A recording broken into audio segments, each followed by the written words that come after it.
Thank you, thank you, thank you.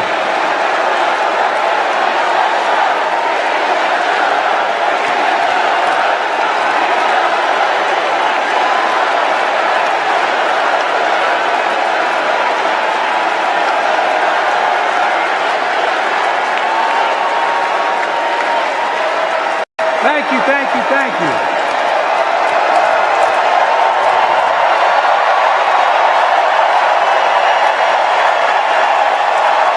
Thank you.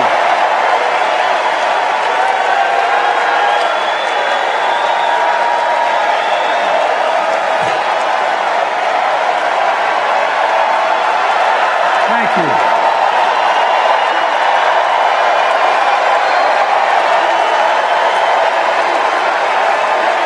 Thank you. I love you. Thank you.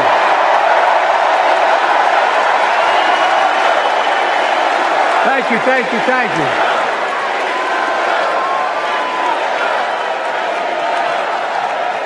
That was my daughter.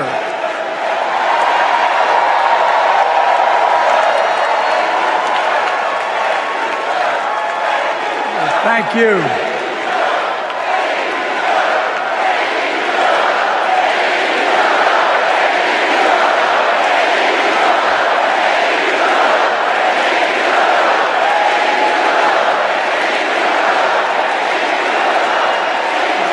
Thank you, thank you, thank you. Thank you. Thank you for so. I tell you what.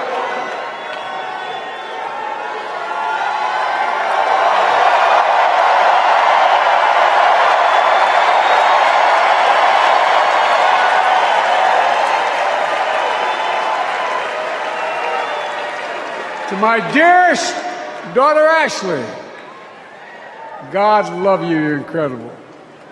Thank you for that introduction and for being my courageous heart, along with Hunter and our entire family, and especially our rock, Jill.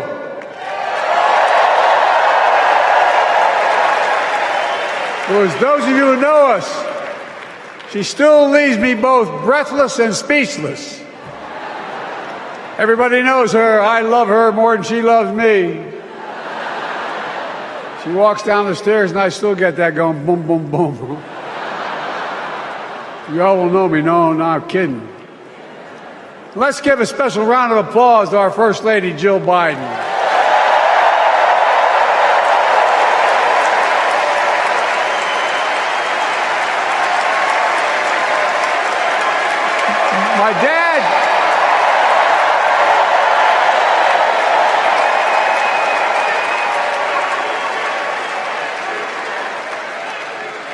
My dad used to have an expression, for real. He'd say, Joey, family is the beginning, the middle, and the end.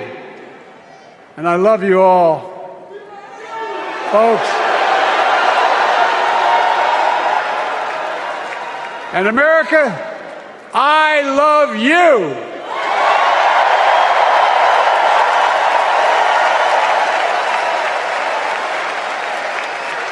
Folks, let me ask you.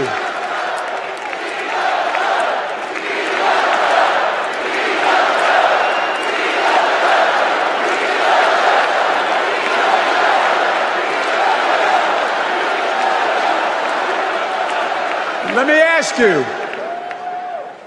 Are you ready to vote for freedom?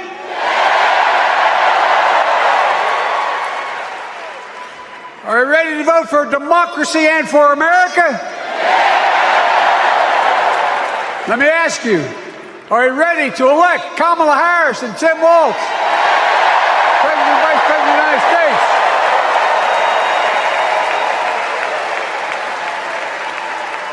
My fellow Democrats, my fellow Americans, nearly 4 years ago, in winter, on the steps of the Capitol on a cold January day, I raised my right hand and I swore an oath to you and to God to preserve, protect, and defend the Constitution and to faithfully execute the office of the President of the United States.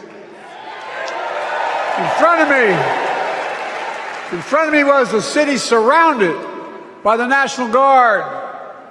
Behind me, a Capitol that just 2 weeks before had been overrun by a violent mob. But I knew then, from the bottom of my heart, that I knew now, there is no place in America for political violence. None. You cannot say you love your country only when you win.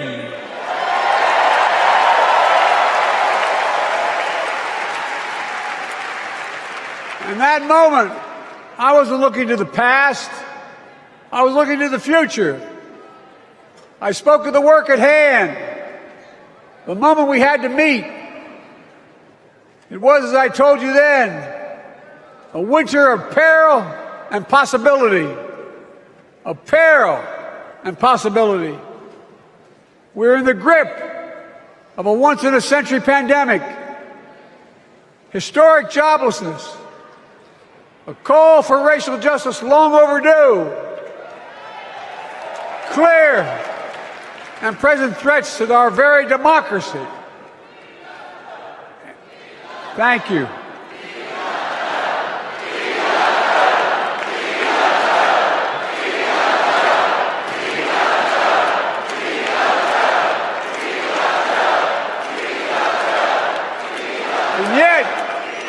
And yet I believed then, and I believe now, that progress was and is possible. Justice is achievable. And our best days are not behind us, they're before us.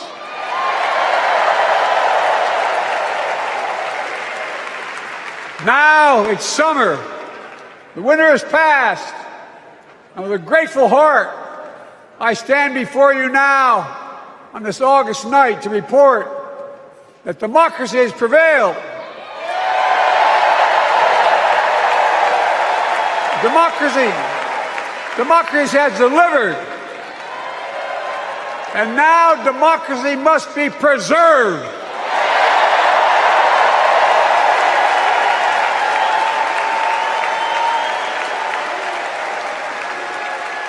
You've heard me say it before. We're facing an inflection point. One of those rare moments in history when the decisions we make now will determine the fate of our nation and the world for decades to come. That's not hyperbole, I mean it literally. We're in a battle for the very soul of America. I ran for president in 2020 because of what I saw in Charlottesville in August of 2017. Extremists coming out of the woods, carrying torches, their veins bulging from their necks, carrying Nazi swastikas, and chanting the same exact anti-Semitic bile that was heard in Germany in the early 30s. Neo-Nazis, white supremacists, the Ku Klux Klan, so emboldened by a president then in the White House that they saw as an ally. They didn't even bother to wear their hoods. Hate was on the march in America. Old ghosts and new garments, stirring up the oldest divisions, stoking the oldest fears, giving oxygen to the oldest forces that they long sought to tear apart America. In the process, a young woman was killed. When I contacted her mother, I asked about what happened. She told me. When the president was asked what he thought had happened, Donald Trump said, and I quote, "There are very fine people on both sides. My God." That's what he said. That is what he said and what he meant. That's when I realized, had listened to the admonition of my dead son, I could not stay in the sidelines. So I ran.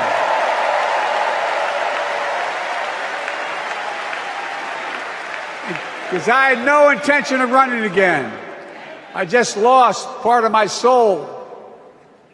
But I ran with a deep conviction in America. I know and believe in an America where honesty, dignity, decency still matter.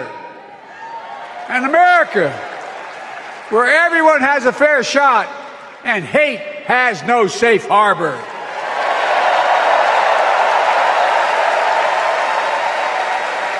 An America where the fundamental creed of this nation, that all of us are created equal, is still very much alive. And a broad coalition of Americans joined with me. 81 million voters voted for us, more than any time in all of history. Because of all of you in this room and others, we came together in 2020 to save democracy.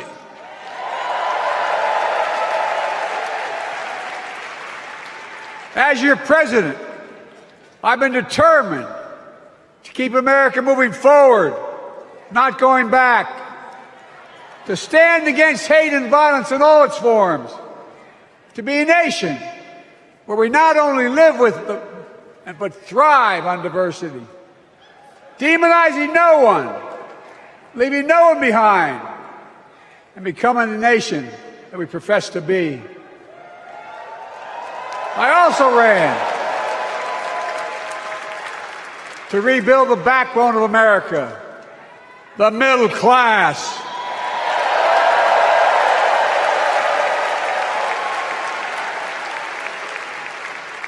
I made a commitment to you that I'd be a president for all Americans, whether you voted for me or not. We have done that. Studies show the major bills we have passed actually delivered more to red states than blue, because the job of the president is to deliver to all of America.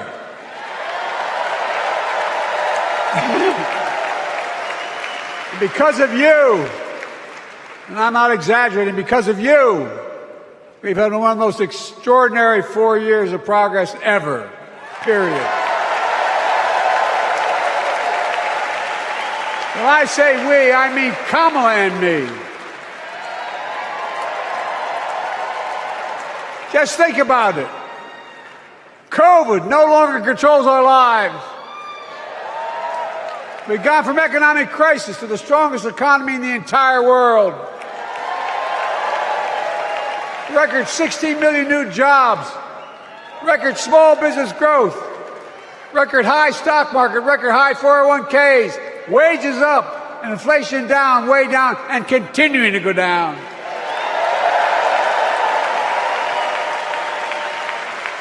The smallest racial wealth gap in 20 years. And yes, we both know we have more to do, but we're moving in the right direction. More Americans have peace of mind that comes from having health insurance. More Americans have health insurance today than ever before in American history.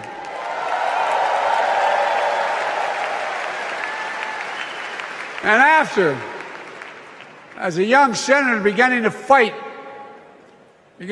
for 50 years to give Medicare the power to negotiate low prescription drug prices, we finally beat Big Pharma.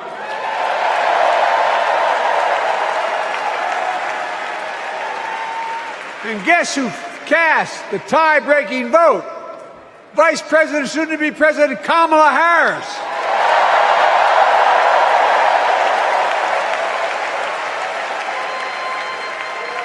And now it's the law of the land.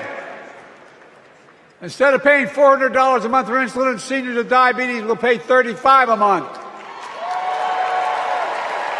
The law we passed already includes, starting in January, every senior's total prescription cost can be capped at $2,000 no matter how expensive the drugs they have. And what we don't focus on, and our Republican friends don't seem to understand, our reforms don't just save seniors money, they save the American taxpayers money. You know what we just passed saved? It saved $160 billion over the next decade. That's not hyperbole. It's because Medicare no longer has to pay those exorbitant prices to the big pharma. But look, well, thank you, Kamala, too. Look, folks, how can we have the strongest economy in the world without the best infrastructure in the world? Donald Trump promised Infrastructure Week every week for 4 years, and he never built a damn thing.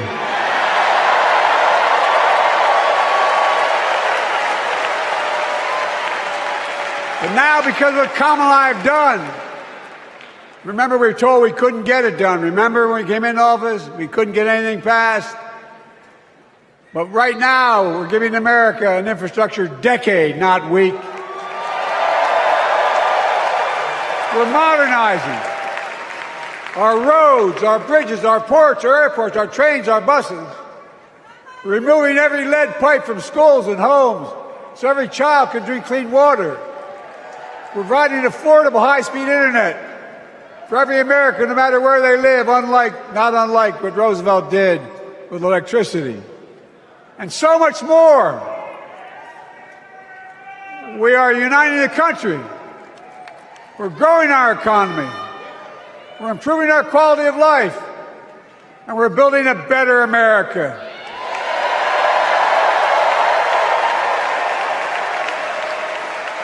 Because that's who we are.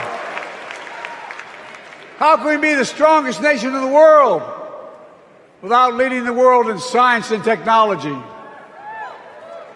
After years of importing 90% of our semiconductor chips from abroad, which America invented those chips, our Chips and Science Act meant that private companies from around the world are now investing literally tens of billions of dollars to build new chip factories right here in America.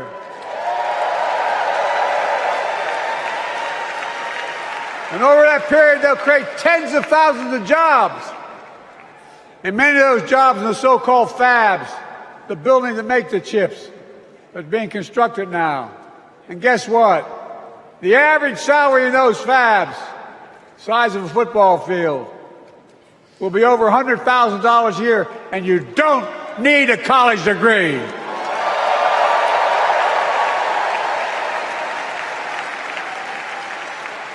Because of you and so many electeds out there, American manufacturing is back. Where the hell to say we wouldn't lead the world in manufacturing? 800,000 new manufacturing jobs.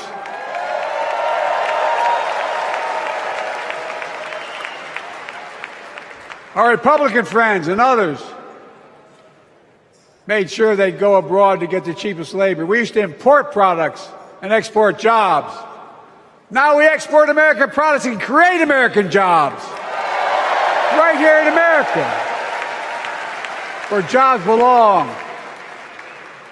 With every new job, with every new factory, pride and hope is being brought back to communities throughout the country that were left behind. You know you're from them, many of you. You know what it's like when that factory closed, where your mother, your father, your grandmother, grandfather worked. And now you're back, providing once again, proving that Wall Street didn't build America, the middle class built America, and unions built the middle class.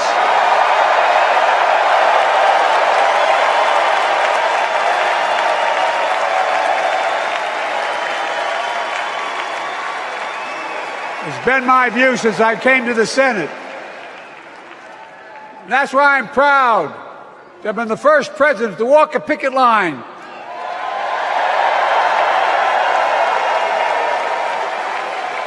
and be labeled the most pro-union president in history, and I accept it. It's a fact.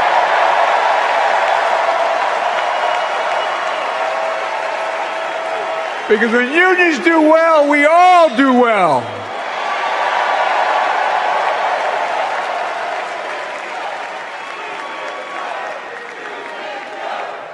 got it, man. You got it.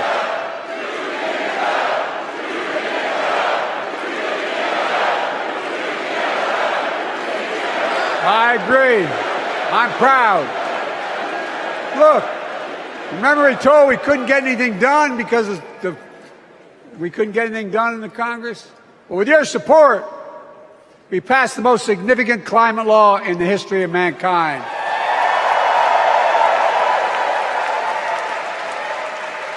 Over $370 billion. Cutting carbon emissions in half by 2030. Launching a climate corps, similar to AmeriCorps and Peace Corps, creating tens of thousands of jobs for young people of the future who are going to make sure this continues. Creating hundreds of thousands of jobs in clean energy for American workers, including the IBEW installing 500,000 charging stations all across America. And in the process, reducing carbon emissions. And we're seeing it. We're seeing to it that the first beneficiaries of environmental initiatives are those fence-line communities that have been smothered by the legacy of pollution. Louisiana and Delaware, Route 9, all the factories, all those chemical factories are right next to the poorest neighborhoods. They're the ones we're going to bring back.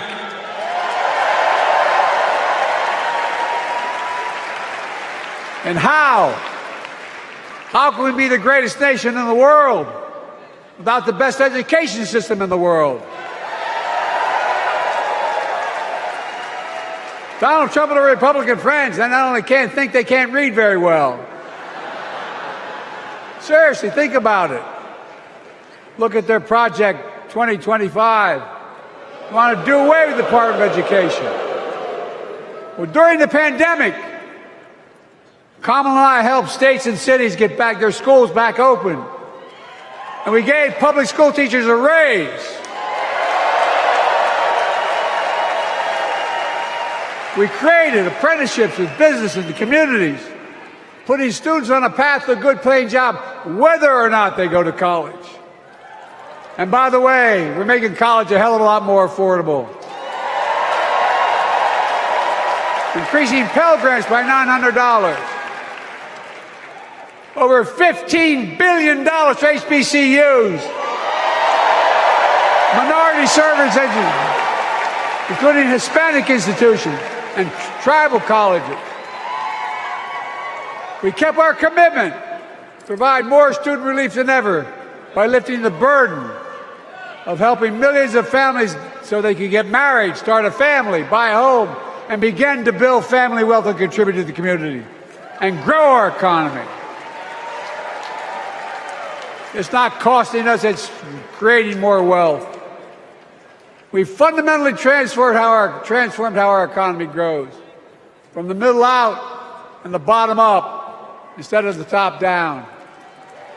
You know, my dad used to say there wasn't a whole hell of a lot to drop down on my kitchen table at the end of the month. I come from a basic middle-class family, 3-bedroom house, 4 kids, a grandpa living with us, decent neighborhood, but never a penny to spare. And look, that top-down notion never worked. A lot of Democrats didn't think it worked, thought it worked, but it doesn't. And when we did all that, what we've done, everybody can do well. Everybody.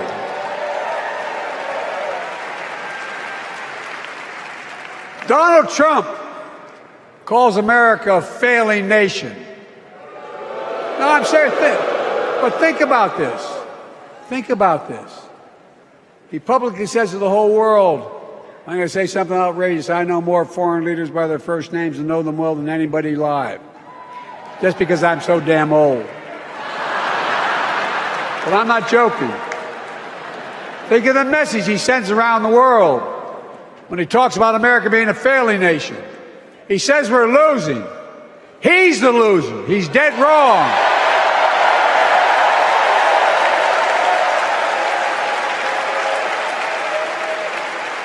Many of you are very successful people who travel the world. Name me a country in the world that doesn't think we're the leading nation in the world. Without America, not a joke, think about it. I'm being literal. Who could lead the world other than the United States of America?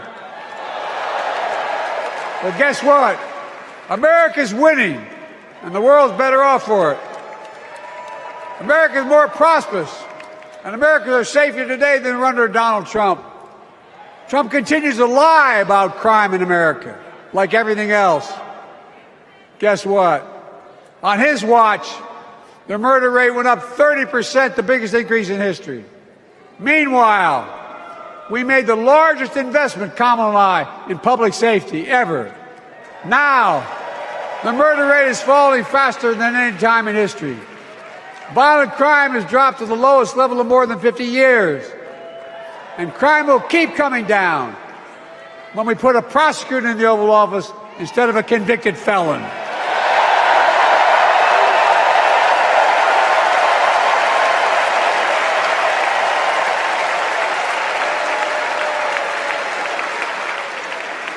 And folks, distinguished senator from the passed the first ban on assault weapons. And guess what? It worked. If we care about public safety, we need to prevent gun violence. And it makes me ashamed when I travel the world, which I do. More children in America are killed by a gunshot than any other cause in the United States. More die from a bullet than cancer, accidents, or anything else in the United States of America. My God. That's why Kamala and I are proud. We beat the NRA when we passed the first major bipartisan gun safety law in 30 years.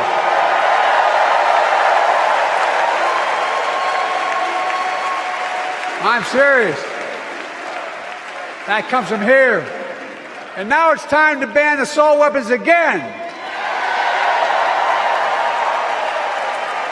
And demand universal background checks.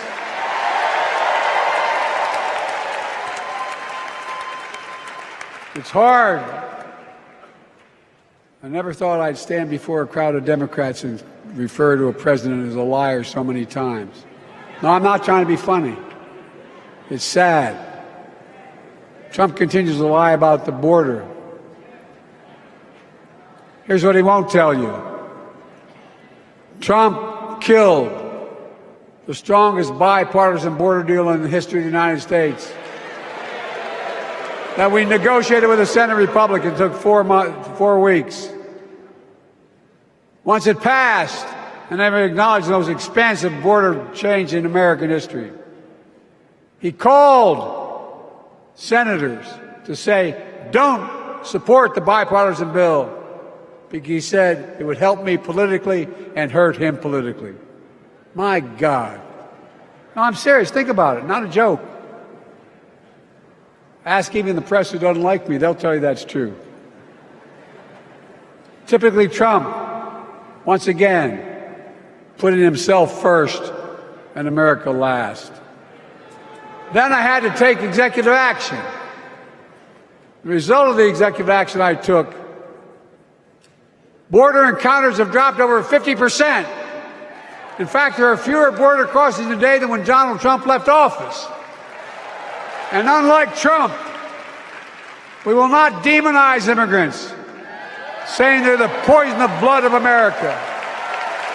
Poison the blood of our country. Kamala and I are committed to strengthening legal immigration, including protecting dreamers and more.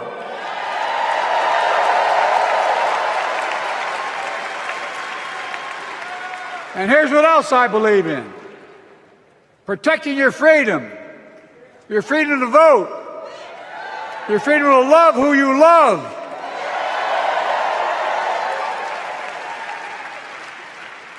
And your freedom to choose.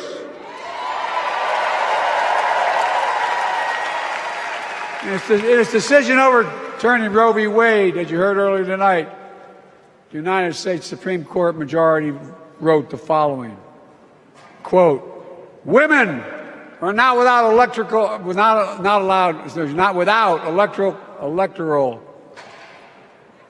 or political power. No kidding. MAGA Republicans found out the power of women in 2022. And Donald Trump is going to find out the power of women in 2024. Watch.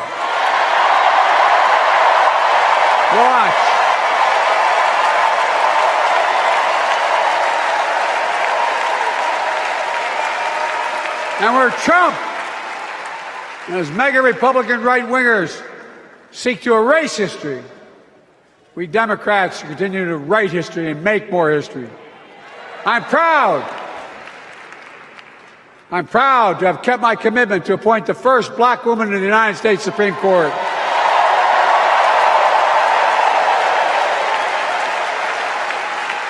Ketanji Brown Jackson, a symbol for every young woman in America that you can do anything. I'm proud that I've kept my commitment to have an administration that looks like America and that taps in to the full talent of our nation. The most diverse cabinet in history, including the first black woman in South Asian descent to serve as vice president.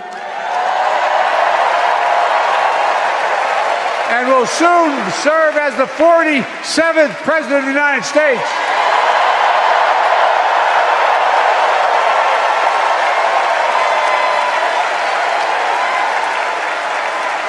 She is good. Look. Thank you, Kamala.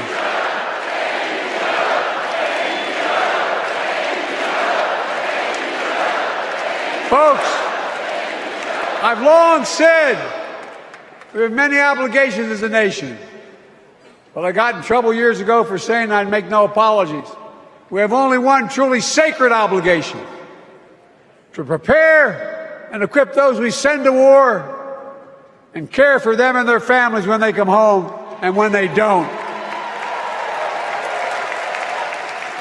That's why I'm so proud to have written and signed the PACT Act, one of the most significant laws ever, helping veterans and their families exposed to toxic materials like burn pits in Agent Orange. I was around during the Vietnam War. It's hard. Nobody was able to prove that there's illness was a consequence of Agent Orange. And no one was able to prove initially that because they lived in burn pits like my son lived next to in Iraq for a year, that is the cause of their illness. But because of the PACT Act, a surviving spouse with 2 children is now eligible for a stipend of about $3,000 a month. And those children who lost a parent are eligible for tuition benefits to go to college and to get job training. It's already helping over 1 million veterans and their families just so far. Well, I love them, and I'm so proud of my son's service. We get it. But guess who doesn't get it and doesn't respect our veterans? We know from his own chief of staff, the 4-star General John Kelly, that Trump, when in Europe, would not go to the grave sites in France. The brave service members who gave their lives to this country. He called them suckers and losers. Who in the hell does he think he is? Who does he think he is? There's no words for a person. They are not the words of a person not worthy of being commander-in-chief. Period. Not then, not now, and not ever. I mean that. I mean that from the bottom of my heart.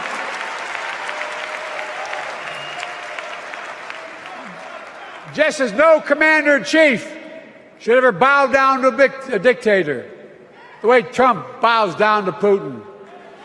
I never have, and I promise you, Kamala Harris will never do it. Will never bow down.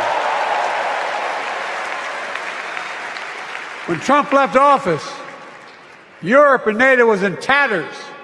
Not a joke. America First doctrine changed our whole image in the world. Well, they gave the hours, about 190 hours, sum total, to my counterparts or heads of state in Europe to strengthen NATO. We did. We united Europe like it hadn't been united for years, adding Finland and Sweden to NATO. 10 days before he died, Henry Kissinger called and said, not since Napoleon has Europe not looked over their shoulder at Russia with dread. Until now. Until now. Well, guess what? Putin thought he'd take Kyiv in 3 days. 3 years later, Ukraine is still free.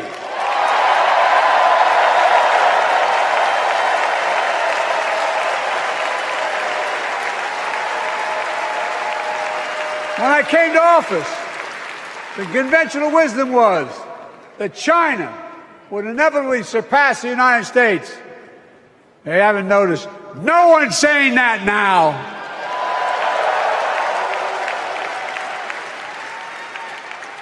And we'll keep working to bring hostages home and end the war in Gaza and bring peace and security to the Middle East.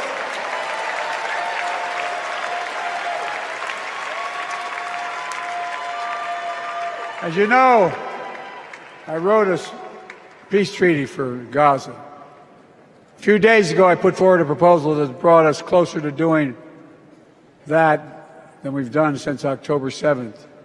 We're working around the clock, my Secretary of State, to prevent a wider war and reunite hostages with their families and surge humanitarian health and food assistance into Gaza now. To end the civilian suffering of the Palestinian people, and finally deliver a ceasefire and end this war.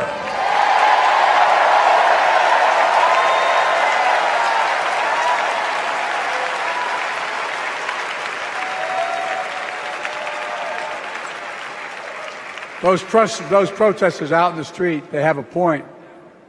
A lot of innocent people are being killed on both sides. Just as we worked around the clock to bring home wrongfully detained Americans and others from Russia in one of the most complicated swaps in history, but they're home. Kamala and I are going to keep working to bring all Americans wrongfully detained around the world home. I mean it. Folks, I've got 5 months left in my presidency. I've got a lot to do. I intend to get it done.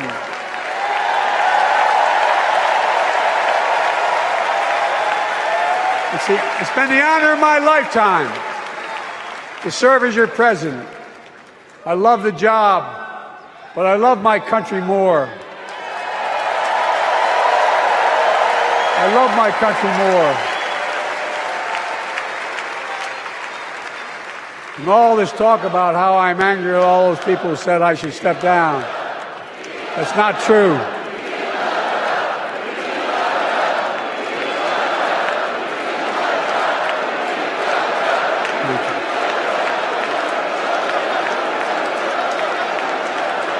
I love my country more, and we need to preserve our democracy. In 2024, we need you to vote. We need you to keep the Senate.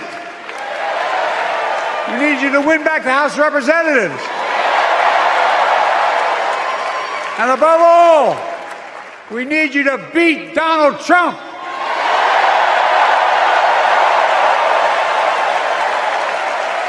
And elect Kamala and Tim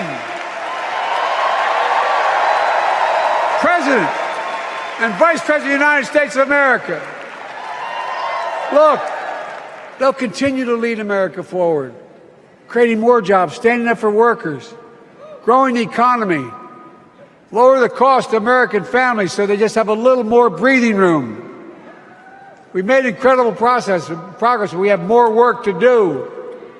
And Kamala and Tim will continue to take on corporate greed and bring down cost of food.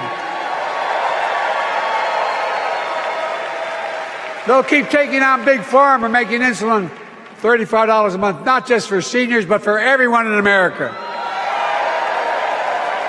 And capping prescription drug costs at a total of $2,000, not just for seniors, but for everyone. And folks, that's going to save America again tens of billions of dollars. Folks, they'll make housing more affordable, building 3 million new homes, providing $25,000 down payment assistance for the first-time home buyer,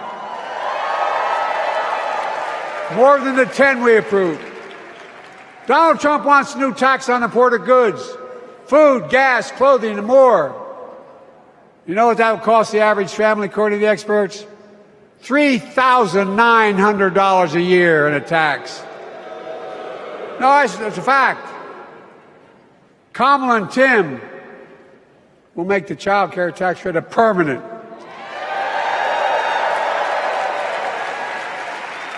Lifting millions of children out of poverty and helping millions of families get ahead. But you know what Trump has? He created the largest debt any president had in 4 years with his $2 trillion tax cut for the wealthy. Well, Trump has a new plan. He wants to provide a $5 billion tax cut for corporations and the very wealthy. Read it. Put us further in debt. And folks,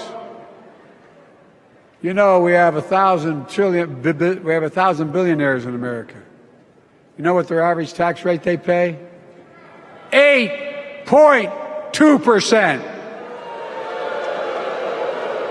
If we just increased our taxes we proposed to 25%, which isn't the highest tax rate even, it would raise $500 billion new dollars over 10 years.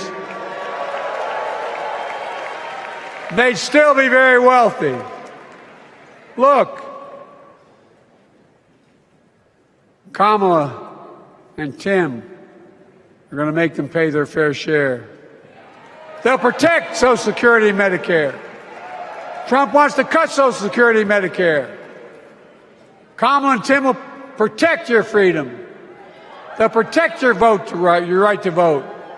They'll protect your civil rights. And you know Trump will do everything to ban abortion nationwide. Oh, he will. You know Kamala and Tim will do everything they possibly can. That's why you have to elect a Senate and a House to restore Roe v. Wade.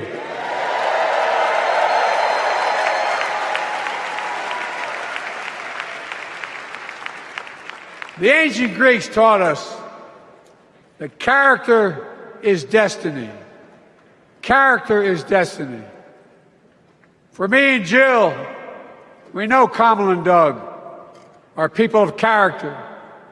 It's been our honor to serve alongside them. And we know that Tim and Gwen Walz are also people of great character.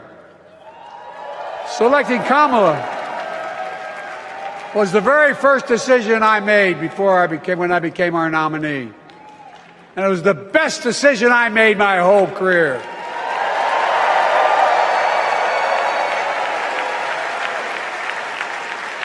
We've not only gotten to know each other, we've become close friends. She's tough, she's experienced, and she has enormous integrity, enormous integrity. Her story represents the best American story. And like many of our best presidents, she was also vice president. That's a joke.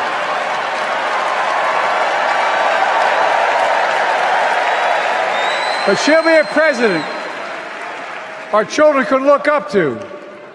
She'll be a president respected by world leaders because she already is. She'll be a president we can all be proud of. And she will be a historic president who puts her stamp on America's future.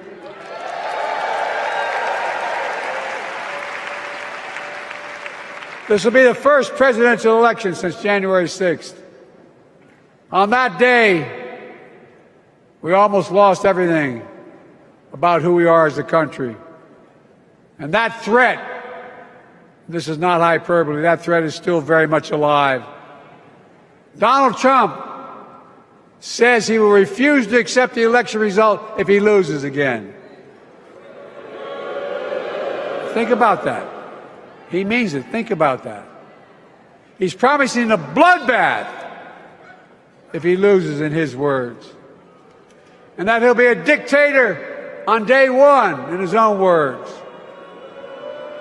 By the way, this sucker means it. No, I'm not joking. Think about it. Anybody else said that in the past, you'd think he was crazy. He is crazy, but you'd think it was an exaggeration, but he means it. We can't let that happen.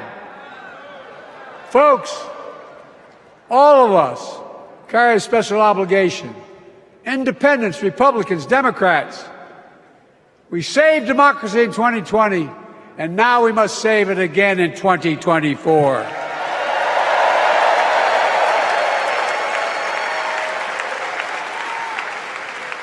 The vote of each of us cast this year will determine whether democracy and freedom will prevail. It's that simple. It's that serious. And the power is literally in your hands. History is in your hands. Not hyperbole. It's in your hands. America's future is in your hands. Let me close with this. Nowhere else in the world could a kid with a stutter and modest beginnings in Scranton, Pennsylvania, and Claymont, Delaware, grow up to sit behind the resolute desk in the Oval Office.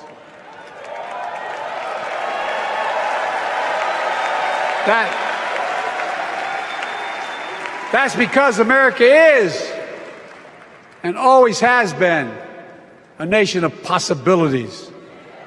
Possibilities. We must never lose that. Never. Kamala and Tim understand that this nation must continue to be a place of possibilities, not just for the few of us, but for all of us. So join me in promising your whole heart to this effort, and where my heart will be. I promise I'll be the best volunteer Harris and Walz has ever seen.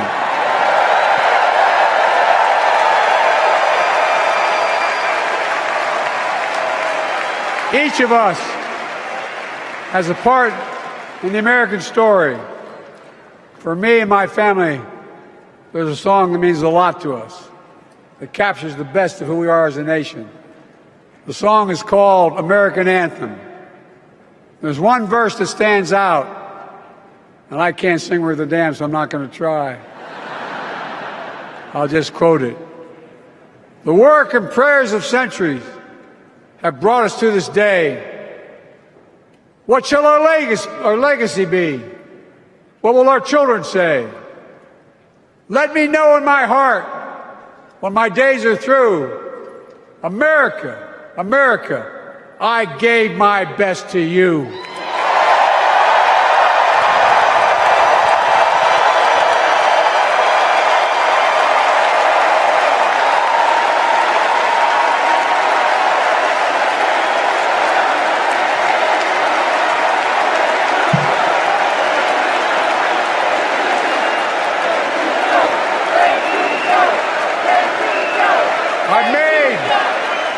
I've made a lot of mistakes in my career, but I gave my best to you.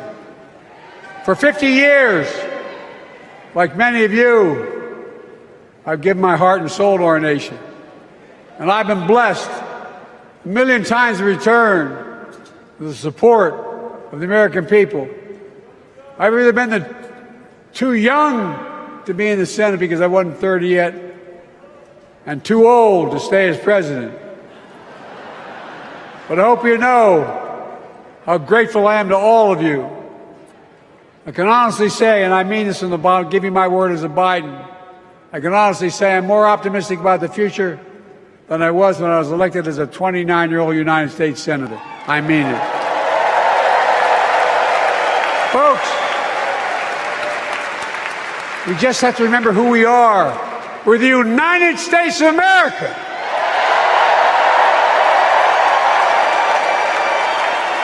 And there's nothing we cannot do when we do it together. God bless you all, and may God protect our troops.